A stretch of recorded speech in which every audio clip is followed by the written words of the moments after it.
Hello and welcome to my channel, and welcome to this week's Wednesday Interlude, in which I discuss my reading progress of the books that I've been reading since last Wednesday, and in which I turn the spotlight on Sir Arthur Conan Doyle. But before that, I can confirm that I've completed my reading of the first 20 chapters in Steve's read-along challenge of Phineas Redux, the fourth book in the parliamentary novels by Anthony Trollope. I was immediately struck on reading these 20 chapters by the amazing parallels of the events and circumstances and language employed in the 1860s and 1870s in relation to our own political events and the language employed by our own parliamentarians. For example, in the first paragraph, Trollope writes, Mr. Gresham had been Prime Minister of England as representative of the Liberal Party in politics. There had come to be a split among those who should have been his followers on the terribly vexed question of the ballot. Now let us change a few words. Mrs. May had been Prime Minister of England as representative of the Conservative Party in politics. There had come a split among those who should have been her followers on the terribly vexed question of Brexit.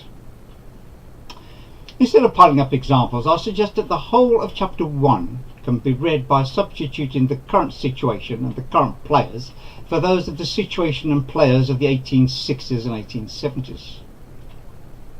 Trollope based these events on the competitive political battle between Benjamin Disraeli of the Conservative Party and William Gladstone of the Liberal Party.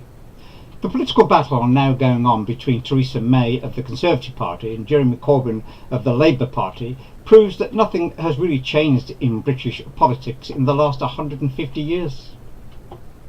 Now let us turn the spotlight on the life and writings of Sir Arthur Conan Doyle. If you only knew Doyle by his Sherlock Holmes stories, then I'm afraid that you know very little about Doyle.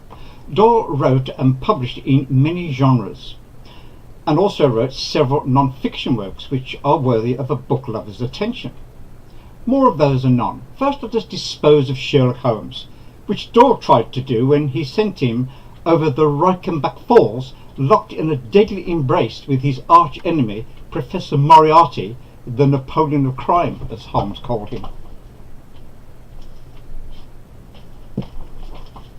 I want to show you this picture.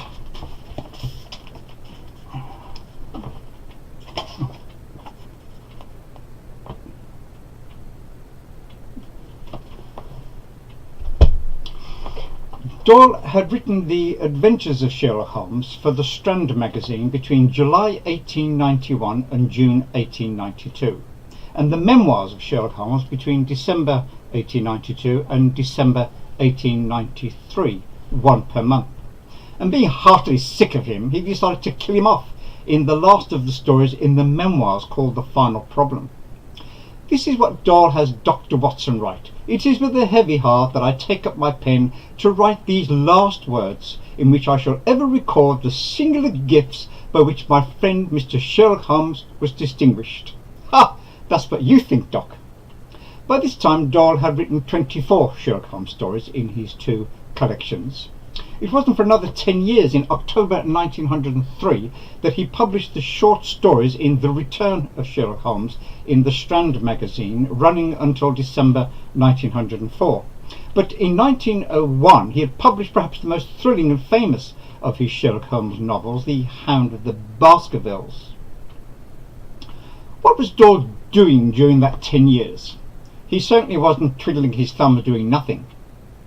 Between 1888 and 1906, Doyle wrote 7 historical novels which he and many critics regarded as his best work.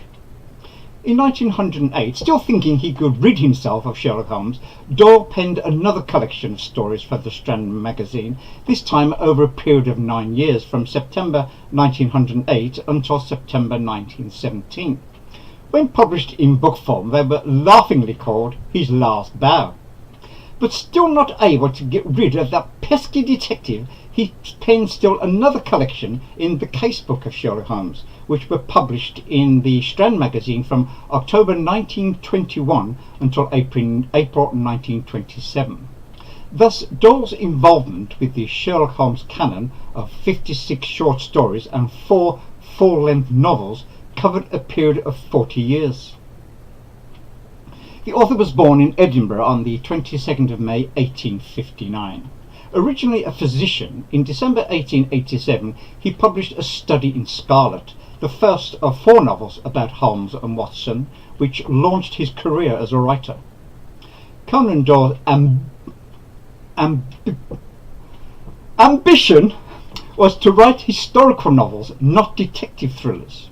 In 1889 he published Micah Clarke, a story about the Monmouth Rebellion. It was an instant success which encouraged him to write the medieval novel The White Company. But commissioned by an American publisher, he also wrote another Sherlock Holmes novel, The Sign of Fall. In 1890, Doyle opened up a consulting room in London in an endeavour to practice as a doctor. This venture garnered him 0 patients in the first 6 months, so instead he wrote 6 Sherlock Holmes stories for the immensely popular Strand magazine. The magazine commissioned another 6 stories at £50 a story. Doyle still regarded the Holmes stories as a distraction from his real vocation as an historical novelist and resented the amount of time spent composing them.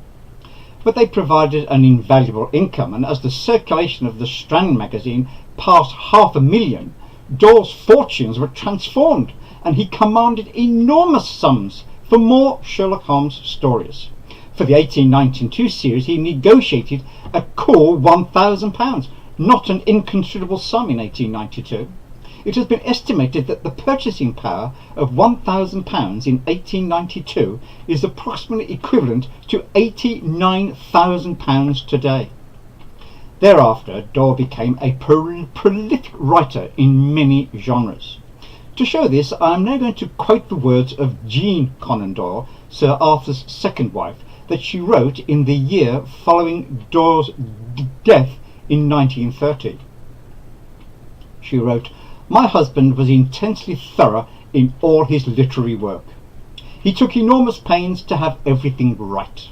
For instance, before writing The White Company, he soaked his brain with a knowledge of the period he intended to portray. He read over 60 books dealing with heraldry, armour, falconry, the medieval habits of the peasants of that time, the social customs of the higher folk of the land, etc.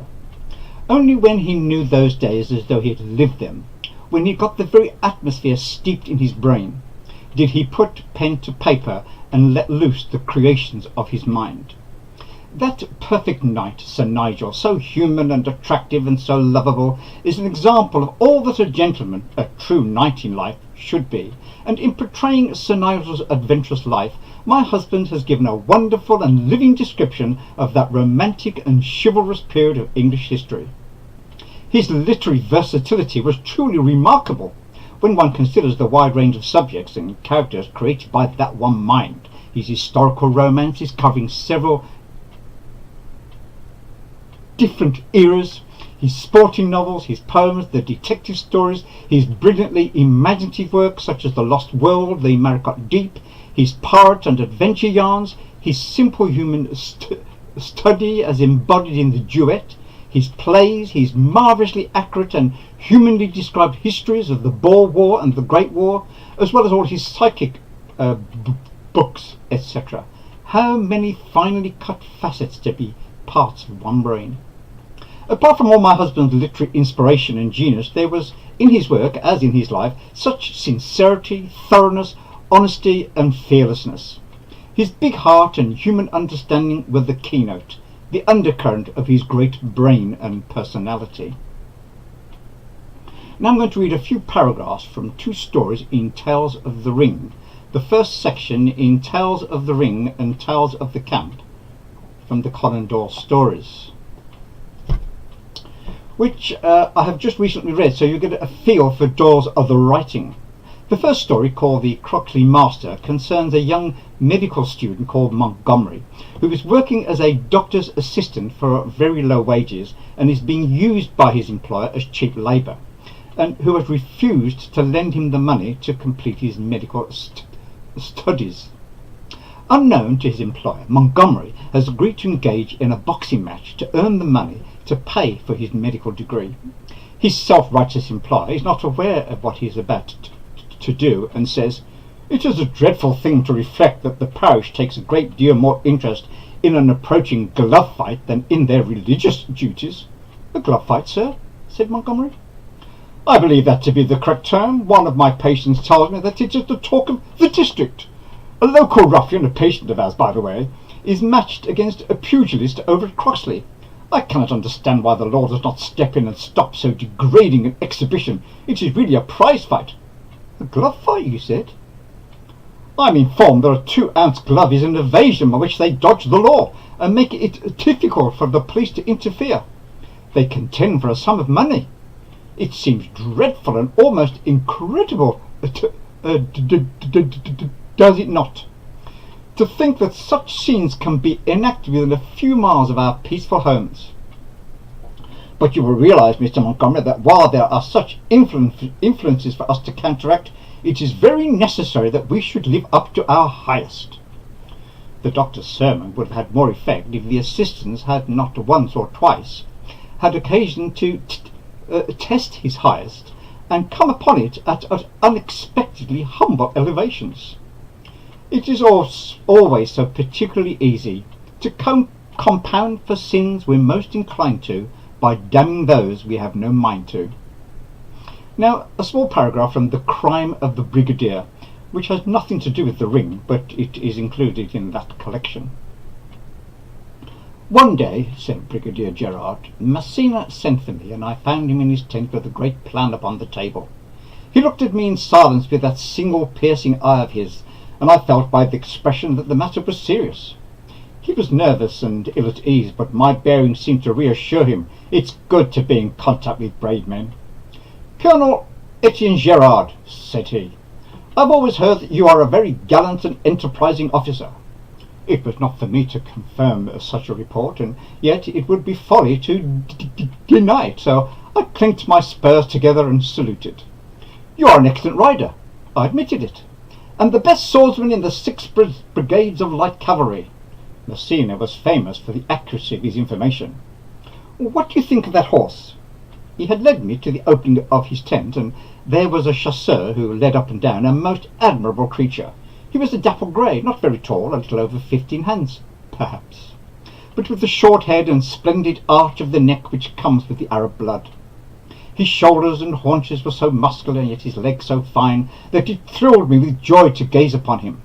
A fine horse or a beautiful woman, I cannot look at them unmoved, even now when 70 winters have chilled my blood. I know how he feels.